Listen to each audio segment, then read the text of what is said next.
This video will contain jump scares, graphic content, sudden loud noises, and spoilers. Timestamps for each game will be in the description. Spooky Glooky. I like a good horror game for this time of year, either replaying an old classic or trying something new. This year, though, I want to fulfill this curiosity I've had for the longest time.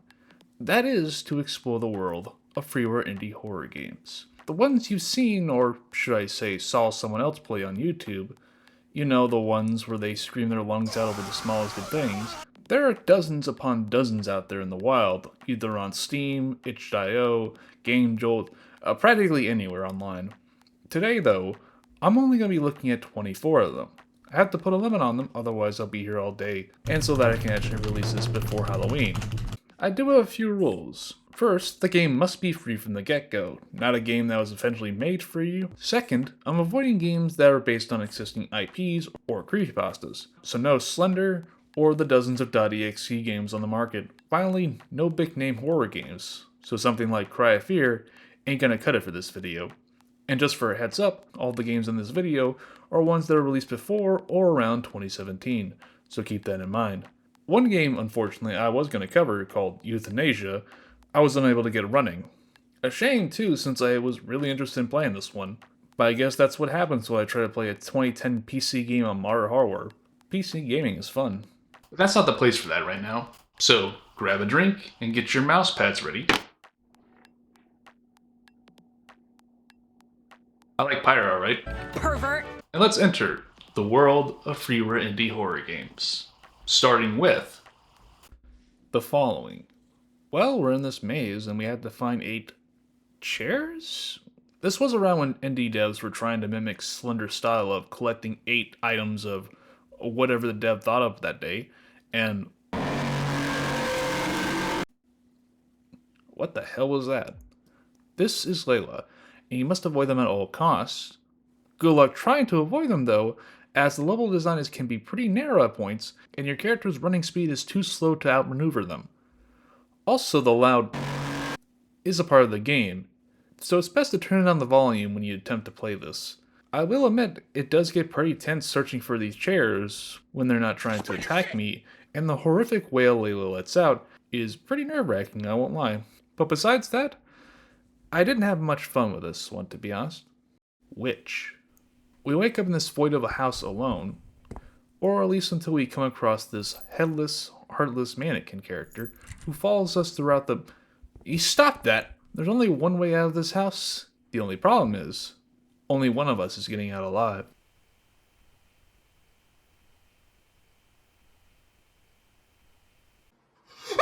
Now, I do like the presentation. It's pretty unnerving to the core, with little sound outside of your own footsteps. But I also think this can lead to some annoyance. I got stuck for a while trying to find the next set of keys to proceed, looking around the house endlessly, only for them to be right in front of me the whole time, and I didn't see them because they literally blend into the wall. That's really my only gripe I have with this game. The atmosphere, once again, is excellent, and the sound design is pretty stellar, making Witch a great, if short, experience. Evil. It starts out with the most terrifying part of anyone's day, getting out of bed. After that, stuff just happens. Okay, I'm just gonna be blunt with this one. I think this is one of the worst games on the list. A lot of stuff just happens with no rhyme or reason. Just spooky imagery and distorted audio for the sake of it. I mean, some of the imagery can be at least interesting to look at, when the game is trying to burst my eardrums. Did I get a trust paranoia? Watching people that should be out watching me! When are they finally gonna get me? When are they finally gonna get me? And, wait, that's just Saint St. John. You can't fool me, game. Kinda sucks the horror out of this when I remember where that's from. Ahoy!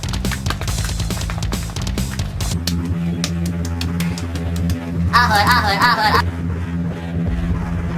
ahoy, ahoy, ahoy, ahoy, ahoy, ahoy. Yeah, not so scary. Is that Slender Man? What doesn't help this game's case is that the gameplay is somehow worse. See this? This is how fast you can walk. And they expect you to do platforming with these sluggish controls and a 1 centimeter jump. But get this, You have to click on doors to open them. It doesn't matter how far you are from the door, just simply clicking on it will send you to the next part of the stage, ignoring all the platforming in the process. I can't tell if this is an oversight or the dev is just showing some mercy. Speaking of the dev, they also made one other game called Fun, and it's anything but fun, and I don't recommend looking it up. Seriously, just don't. Bwak. Well, you're a chicken living through channels at night, only for evil spirits to try to scare the chicken to death and cause them to explode.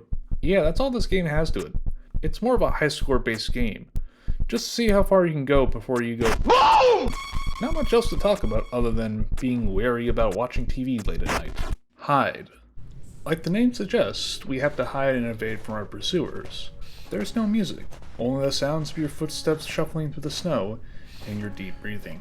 There are points on the map that hint at your character being an escapee from a prison, if you can find them anyways. The low-res graphics make it hard to tell sometimes if I'm going anywhere or not. Eventually though, no matter how long you last, you'll eventually be spotted.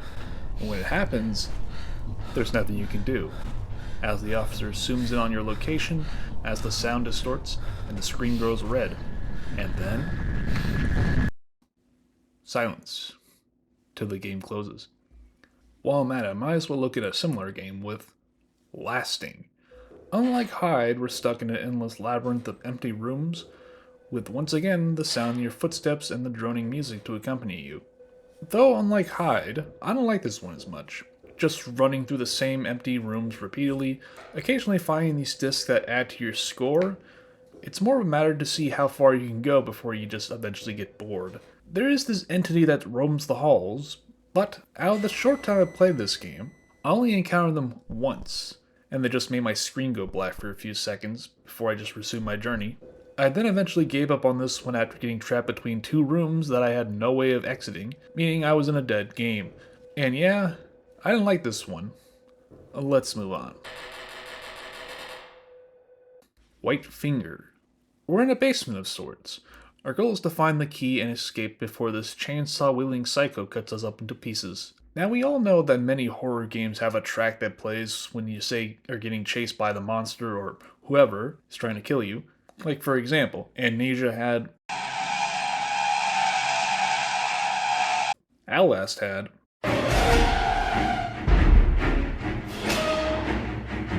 or another indie horror game like Owl had. Tense, right? Now here's what the White Finger's chase music is.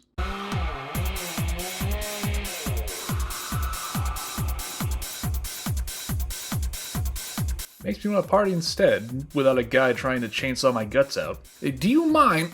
The location of the key is random, meaning you have to memorize the layout, which sometimes can feel samey at points, with the similar looking rooms. A little hard to do with this guy on your back at all times, and he likes to hide around corners and take a good chunk out of you. Like, the dude is persistent too. Here I am running to the exit, only for him to jump over these pallets and make a beeline for my ass. Like, dude, chill the fuck out. This one's a good one. I like it. Now, blame me out, my man. Free ice cream.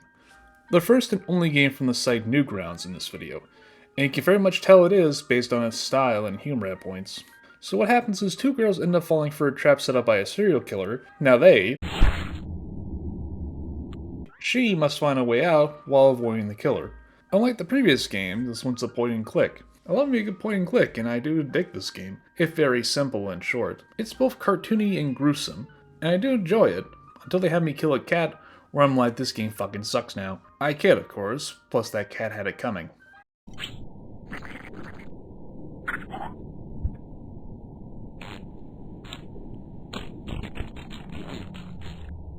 Yep, that's the Newgrounds I know. Donald, a horror story. The premise is that after finding out our friend Donald was admitted to an insane asylum for murdering 6 people, we pay them a visit because why not, I guess. Hearing. I remember that. The asylum, however, has seemingly been overrun with these monsters, and that's just straight up a necromorph from Dead Space. Not one-to-one, but it's pretty close. Oh, hi, buddy. Just a lot of running through dark, empty corridors with these bizarre object placements, and a lot of Red Bull. Turns out there's a hidden lab beneath the asylum, and oh sweet, finally, a gun. Oh shit, we actually have a boss battle with whatever this is, which you can just ignore by going to the door. Then I guess this is Donald? Oh. Well, that's it. And I ain't getting those 5 minutes back. Apparently there is a sequel called Donald the Return, but to be frank, based on what I looked up, it's more or less the same, just now with a ripped model of the Regenerator from Resident Evil 4. Like, it's not even a recreation, it's just the same model. This does feel like someone's first attempt at making a game, which is why I'm not being overly harsh, but I didn't get anything from this, really. Baby Blues. We play as Tommy, a 3-year-old toddler who wakes up in the middle of the night to find that all 6 of his teddies are missing, and that demonic creatures are invading his house. The concept of playing as a toddler in a horror game is novel. The only other one I know that comes to mind is Among the Sleep, but this one more plays out like Slender. Find the 10 teddies without being caught by whatever is hiding around the corner. If you can see where you're going, that is. This one I had the most trouble just trying to look around the environment since it's so dark. It adds to the horror, as being in the dark is terrifying, but I feel like at the same time it hinders the experience because I can't see where the hell I'm going. We are near. Yeah, that is an object. Fuck you, you know that. I didn't finish this one either, as getting caught sends you right back to the beginning, and if I have to hear that again, I'm gonna lose it. Also, this was the very last thing I saw before I just gave up. I don't know why I find this so funny. However, this game did get a remake recently by the original dev. Very recently. As Baby Blues Nightmares, which I can't speak of its quality, but it does seem like a radically different experience. I find it cool seeing a dev go back to their earliest work and improve upon their original idea. It's just too bad I can't count on this list because it's a paid product, but nevertheless, it's cool. And hopefully less... Okay, I'm gonna stop that now. Erie. Oliver, a Red Cross investigator, is sent to a nuclear plant on the shores of Lake Erie in Michigan, in response to a recent report of missing people from the neighboring town. Finding missing people is the least of her concern, however, as the plant harbors these mutated creatures that stalk the hallways and... dead cats? Early in the game you can find a spray can to mark walls just in case you get lost. I don't really use it too much since the game is pretty straightforward, but I like the idea, especially since you can just draw whatever you want.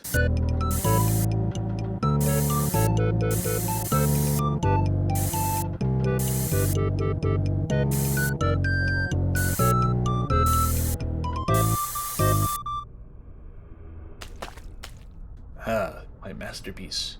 Visually, it's also one of the most impressive looking games so far, using the Unreal Engine. The monster design is creepy with its lanky limbs and pupilless eyes, though the actual animation of the monster eating you just looks more goofy than anything else. Its atmosphere is top notch, the ghastly noises the creatures make are unnerving.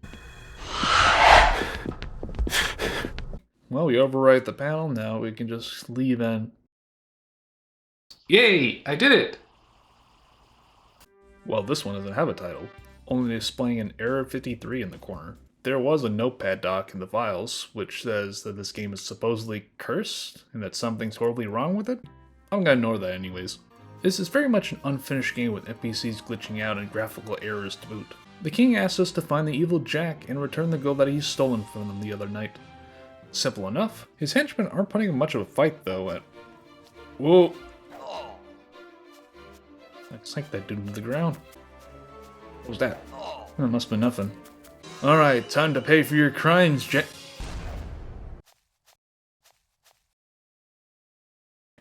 Something tells me I probably should start running.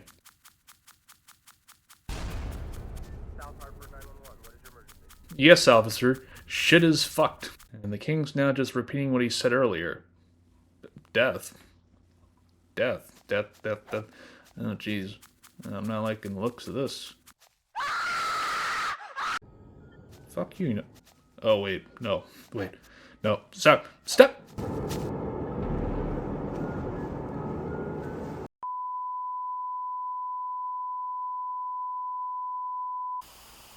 So does that mean I'm cursed now? I like the concept behind this one. I think it's done relatively well. I wish it just didn't resort to using jump scares and the same stock images you've likely seen in other games. But still, cool idea. Creepy zone. You start in an empty hallway with a lone chair in the center, and then... oh, it just teleported to... Smile, dog! Oh, you little rascal. What are you doing here? I also see you copy and paste yourself everywhere. I just needed the money. You know this is a free game, right? Not sure what happened to this guy, though, or who this bunny man is. And now I'm in the dark. At least I have a flashlight that I have to hold the left mouse button down. Just make it a toggle at a point. Sorry, pet peeve. Just mostly walking through empty hallways and the door is locked. Found the key, now let's head to that door and...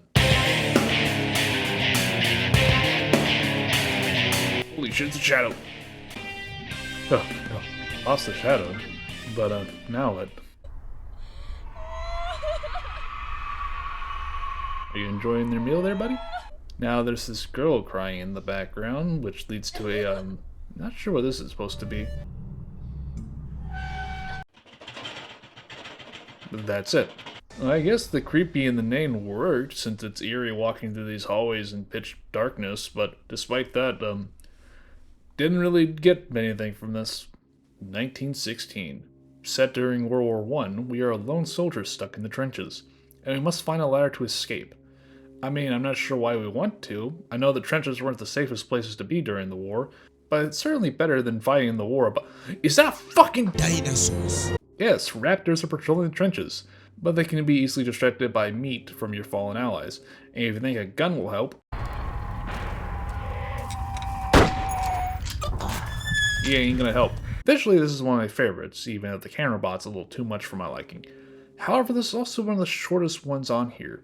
Like, once you know what you're doing, it's pretty predictable. But I wouldn't say that's a bad thing. Genuinely enjoyed this one, trying to solve the puzzle of how to escape the trenches, and the game did catch me off guard a couple of times. So, I think as a horror game, it works. And I definitely think this is one of my favorites so far.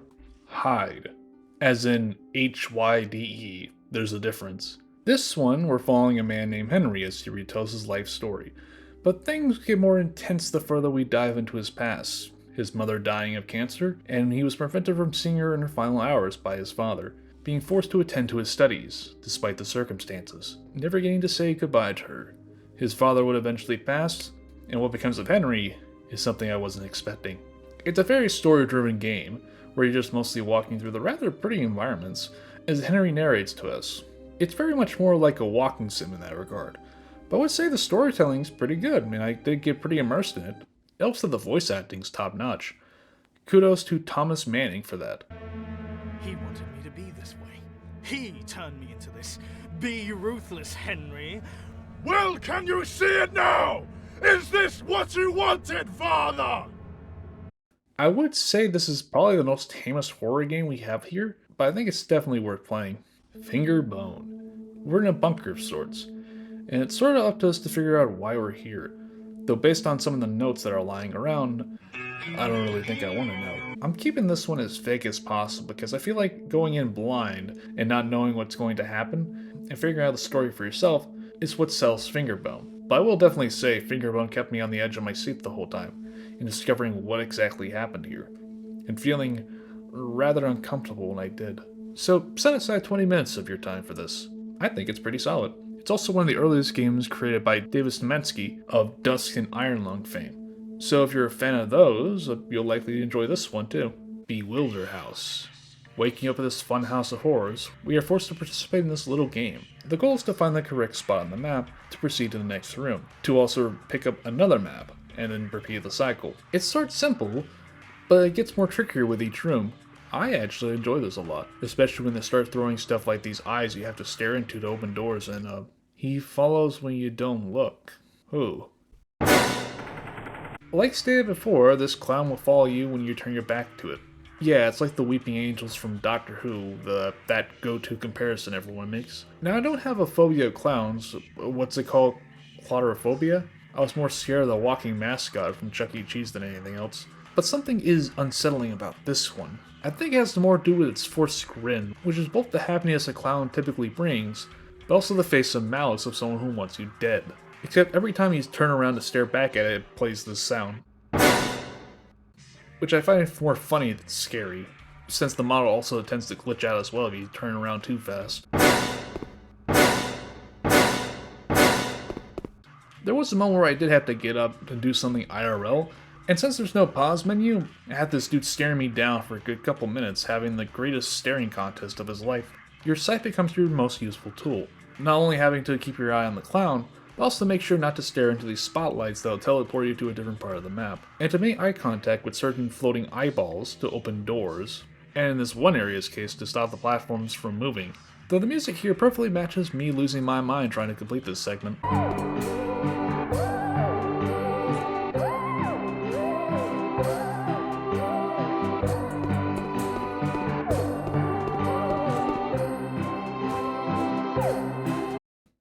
Okay, we got the next map, so let's go to the exit. It says it's on the 3rd floor, so looks like now we're gonna have multiple floors to travel in. When do you think he'll die?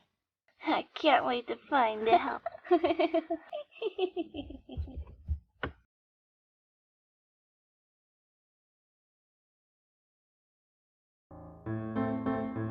Never have I felt so blue ball by a game before. Well, there was Xenoblade X. But at least that game got an ending. I genuinely want to play more of this. And if a game leaves me feeling like that, that can only mean a good thing. Sadly, there was never a continuation, or hell, a full game to come from this. I don't know if this meant to be just a demo or not. A shame, as I think this could have gone places. What we did get, though, at the very least, while short, was a pretty good experience. And definitely, again, another personal favorite on the list. Cold Fusion. A secret sector of the government was developing a new energy source called Gemini. A clean, efficient machine that supposedly could have lasted the eastern seaboard for the next 2,000 years. Sounds impressive, just don't tell the oil industry. However, the research facility conducting the experiment went radio silent, and now you, and you alone, are sent into the facility to find out why. I don't know why a one man is enough. You'd think they sent a whole squad to go in instead, especially considering the outside door is caked with blood. And literally not 2 minutes in, there's a dead body that falls from the ceiling.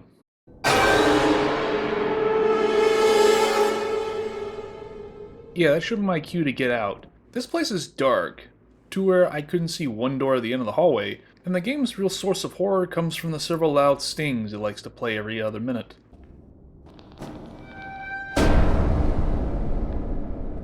Yep, that sure is scary. If it feels like I don't have much to say about this one, then you'd be right, as there's nothing really else to this game besides walking slowly through each corridor, to each room, to find key cards to unlock doors, and then ends with a chase with a monster that I guess was created by the machine? I don't know why there's just suddenly a monster here, unless that was the experiment? Also, don't try to look at the monster, not because it's horrifying, but for the fact if you look at it for too long, you won't have enough time to actually run away from the thing, because your character's speed is so slow that you literally can't outrun it. Like, we're supposed to be a trained soldier or something? Like, come on, can we not go into a full sprint? And after that chase, it's done. That's it. Also, the credits music just straight up kills the tone. We go from this tense music to the most 2010s dubstep music you ever heard.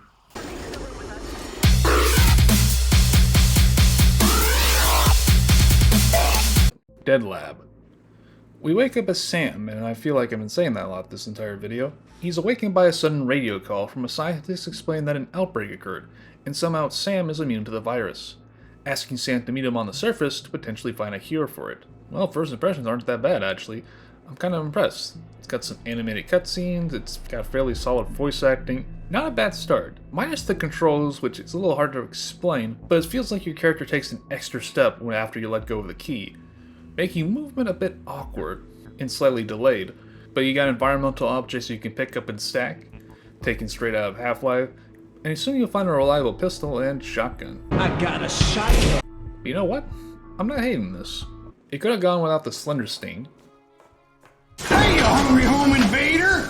Stop raiding our refrigerator! And this one segment where you have to walk to one point of the area and then walk back to the other side and then go back to the place you first started, it's just a little too much for my liking and kind of annoying. Hello, Sam. I'm sorry if I startled you. At least he's sorry.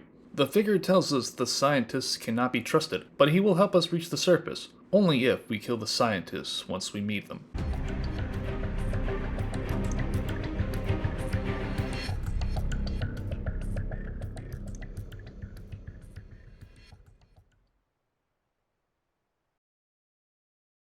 God damn it, again? What's with these games and cliffhangers? If you're wondering if there's a complete version, there was a 2.0 version in the works, but that was announced over 9 years ago, so it's safe to say it's never coming out. Though looking at the lead developer behind this, he seems pretty busy being a composer for short films and being a co-founder of a game audio organization in Maryland, so he probably has a lot more things to worry about than this game. Devil's Tuning Fork. A mysterious epidemic of children falling into a coma suddenly emerge, and you are one such child.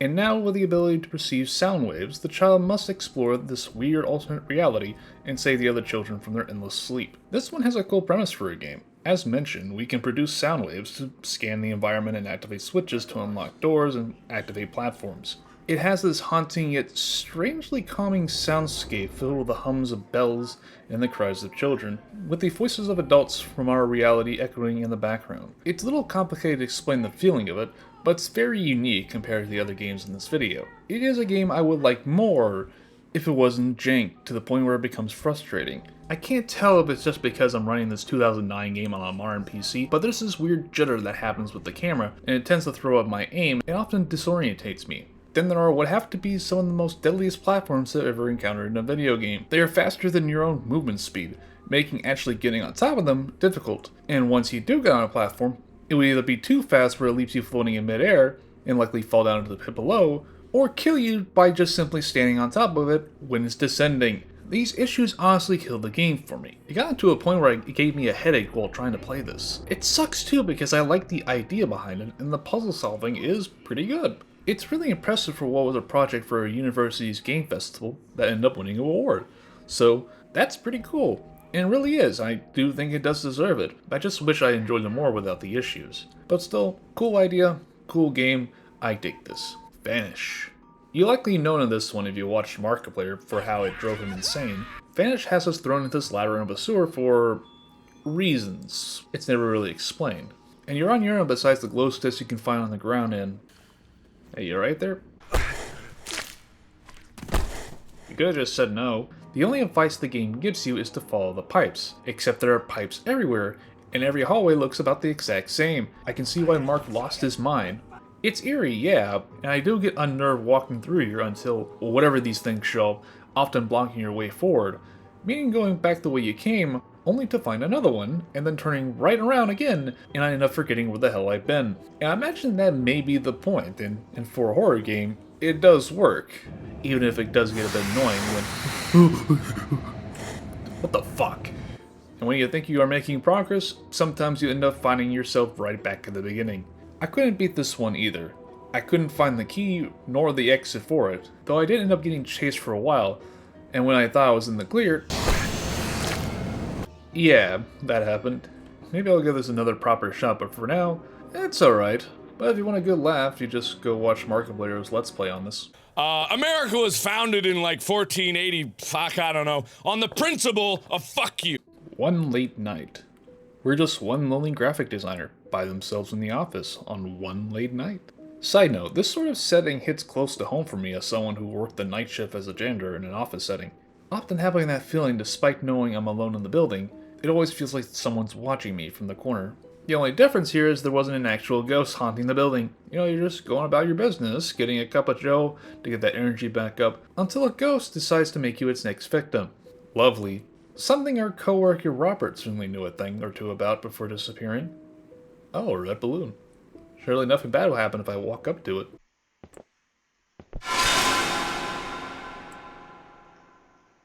You know, for a ghost, you're pretty predictable. The ghostly figure will often show up to try and walk very, very, very slowly to you, and cause your screen to be a distorted mess. The only thing that seems to work against it is the flashlight, except that Robert must have forgot to put batteries in it. Now we gotta look around the office to find those D batteries. Hamburger. If there is one complaint I have with this game, that your character is head bobbing when he's walking, honestly gives me a bit of motion sickness. It's the only game in this video as well that gave me that feeling. You could also speed it up a little bit. I know we're in an office, but you can at least power walk you away from the ghost. Most of the game you're just trying to find what to do next. It also didn't help either that I somehow broke the game's scripting on my first attempt, and that key events just wouldn't play. Thankfully it was fixed when I started a new game, I just didn't know how I did it. Alright, taste the power of 4 D batteries, bitch!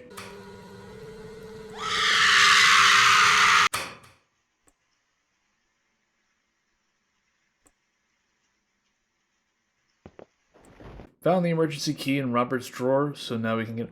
Oh, back for more, huh? Yep, these are D batteries, alright.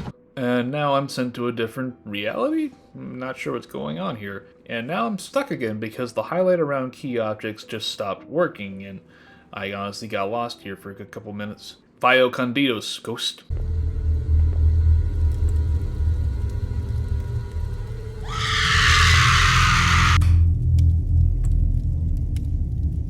The ghost is now gone, and we can leave the office. Or can we?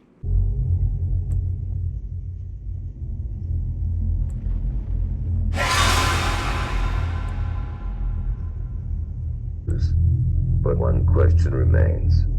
Will you be back tomorrow? Probably the scariest question any of these games ever asked. One Late Night is an interesting one, if a bit jank and a little too slow for my liking. There is this sequel reimagining, I'm not sure what it is, called One Late Night Deadline on Steam. And the only reason why I didn't look at it was because you have to pay for this one.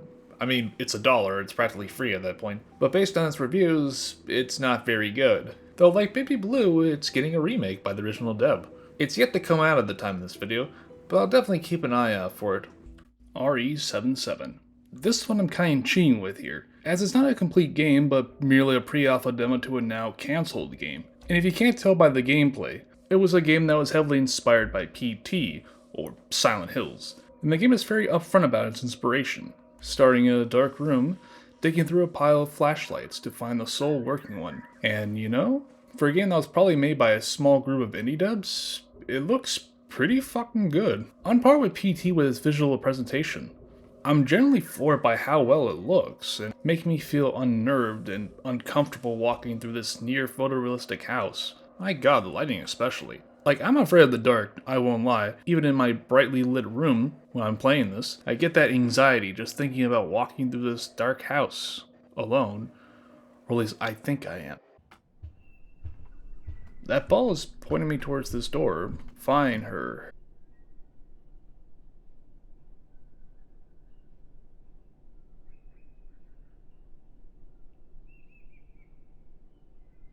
I don't think I'm alone.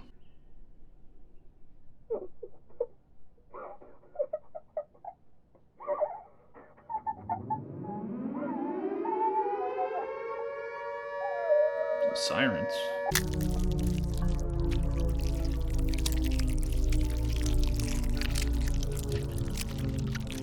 Oh, Jesus Christ, where the fuck am I?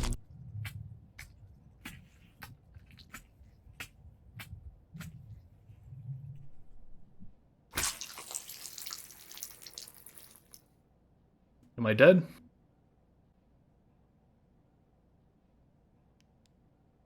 Okay, no. I'm not. What was that? Do you know what happened? I didn't know what to do at that point. I circled around this hallway multiple times, turning the lights on and off, interacting with whatever I think I could, until I looked up a guide and it turned out I had to look in this one corner for a slip of paper, in the place I would least expect it to be. Do you know what happened? I got stuck again, because I didn't know what to do with the said paper. The sight of you fucking disgusts me. What the hell did I do? Get this, you know what you have to do? Press the X button.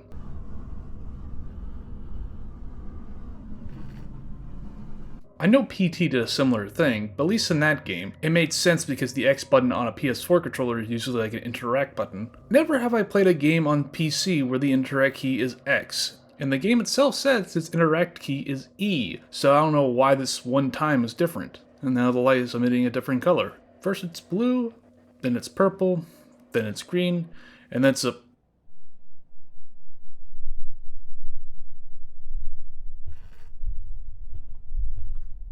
She's just running at me. Very slowly.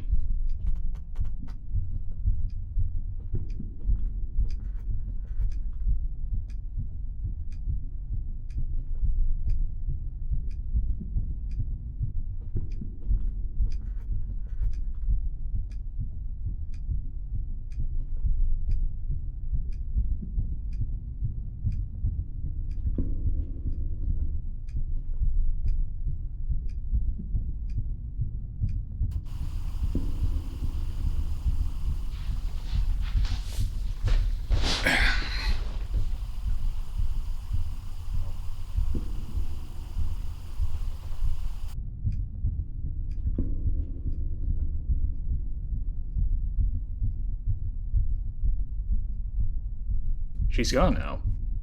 Or is she?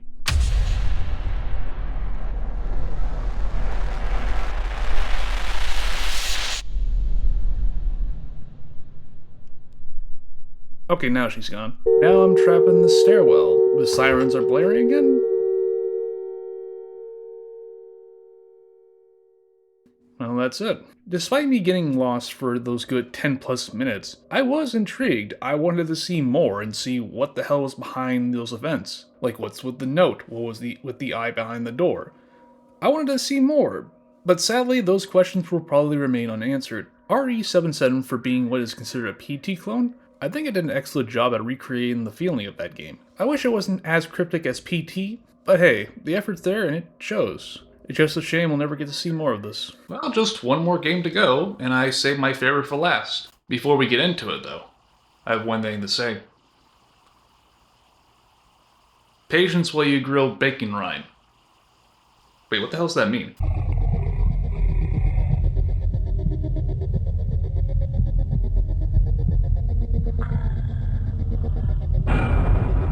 Now this is what you call a classic. The White Chamber was originally released 20 years ago.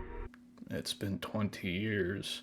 It was available for free on the dev's website, Studio Tropits, a team consisting of 3 university students at the time that came together to create a project for their degree program. After it was completed, the project went through a massive revision and expanded upon until it became The White Chamber, marking the only game the studio would ever release. I can't remember specifically where I learned of this game. I don't know, probably from Tats's old top 100 horror games she had, but it's still up on the website to this day, with even a paid version on Steam, and another free version on itch.io by one of the former members' successor company, Locked Door Puzzle. For this one, I'm just using the version that's on the dev's website for authenticity, I guess. Waking up from a coffin, our lead, who we later know as Sarah, had lost her memories, and she finds herself in space, unsure as to how she got there. But that's the least of her concerns right now, as something is terribly wrong with the station. The crew's remains scatter about, the rooms are in disarray, covered in blood and rust, and it is as if reality is warping around her.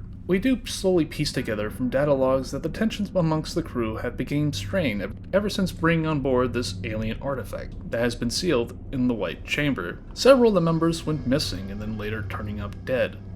Murdered. I'll get back to the story in a bit, but for now, I want to talk about the game's presentation. It was entirely done with hand-drawn art with the occasional animated cutscene.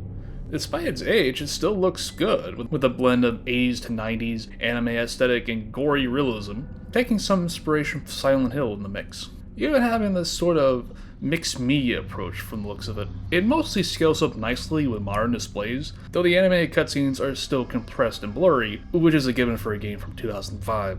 It's fully voice acted too, and the acting's pretty good, minus a couple stilted moments. A surprising cast of VAs too.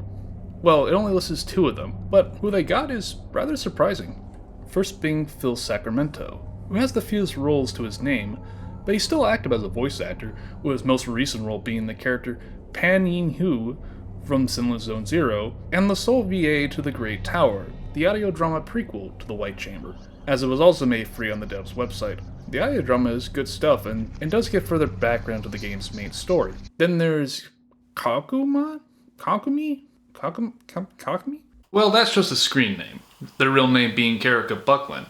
And if that name sounds familiar, you likely heard her in plenty of games and shows, like, for instance, Erika from Fire Emblem, Jolene Kujo from JoJo Part 6, Mitsuri from Demon Slayer, Honoka from Dead or Alive, and easily one of her most recognizable roles, 2B in Nier Automata. So yeah, you've likely heard her.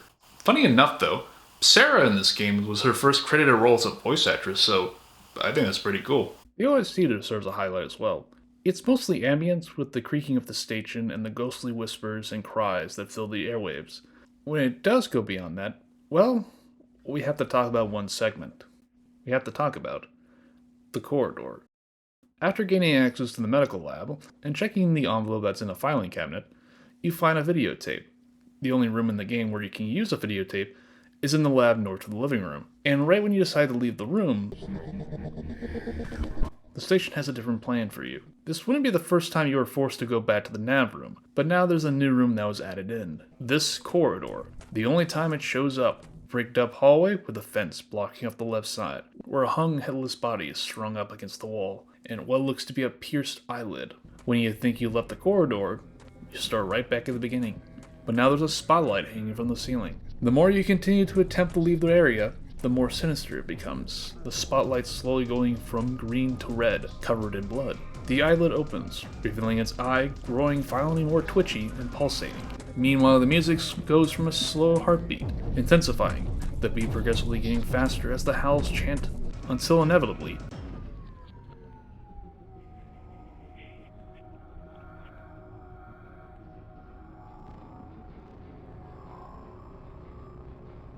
becoming a drone once again, until you leave the room to where it goes back to the way it was. This is easily one of the most iconic moments in the game, which has been ruined for me, because I can't unhear this now.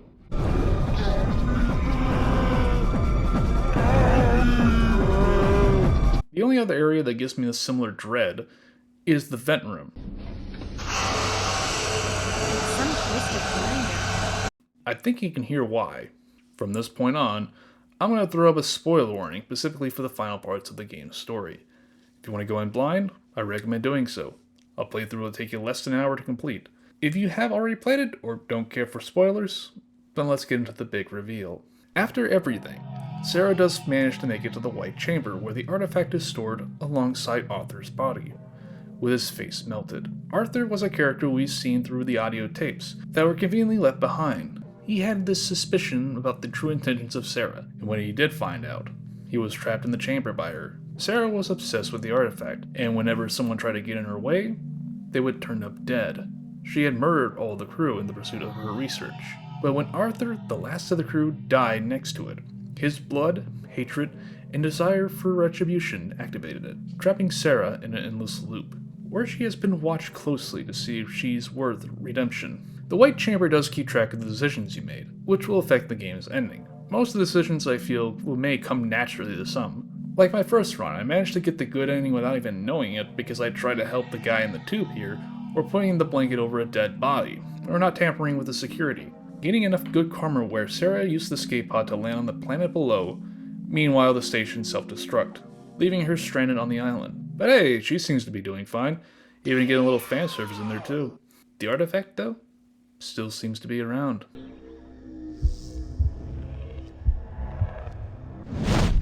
Beating one of the game's endings does give you a hint for the next playthrough. Try entering the droid code before you have the note. Yeah, that patience while you grill bacon rind I mentioned before is actually the code, so it's purple, white, yellow, green, blue, red, and... yeah, I think you're missing a couple eyes there, buddy. There are a couple of bonus endings, I guess you can call them, like getting sucked out into space, decaying in a cell, having your face melted off for entering and exiting a room too many times, or being electrocuted for about 5 minutes. Yes, I actually timed it. But hey, you get a nice illustration at least. The other main endings are where either Sarah repeats the cycle, or is eaten alive within the coffin. There is one more ending to go after, you just have to follow the same steps as you would for the redemption ending. Except for this last choice. If you did everything exactly to plan, you leave the chamber, and... Surprise! oh, you guys. Thanks for the surprise party and the mental scars. Shame no one showed up for my birthday. Well, my fool, this is because your birthday fell on a day which was not divisible by the value of pi. It's not a fracking pie, it's a fracking cake! You fracked it! Your mama! Truly is a Silent Hill joke ending. And that was The White Chamber, a game I would consider a favorite of mine in the horror genre. And just like Baby Blues and One Late Night, a remastered version was in the work, announced way back in 2014 with updated art and cutscenes by the original artist. A little off-putting seeing the slightly different art style, but it was looking up, and you may have noticed I said was in past tense, because unfortunately, the project has been put on ice indefinitely, boiled down to bad timing according to the original programmer and designer. It is a shame that we'll likely never see the remaster come to be, but on the bright side, the original is still up. It's still free to download, and it'll probably remain so for the rest of time. In fact, all these games will, and they're all just one Google search away. If you have an afternoon to spare, I say spend some time playing some of these. alone, with friends? Hell, it doesn't have to be these games. There's plenty out there to choose from itch.io, Steam, and all you have to do is start digging. And you may find that gem in the rut. But that's all I have time for today. Though I have one question for you. What are some of your favorite Freeware indie horror games? Leave it in the comments below, and share some of your favorites. I've been SonicMan, and I thank you for watching. Have a good day, or night, or whatever, and have a happy Halloween.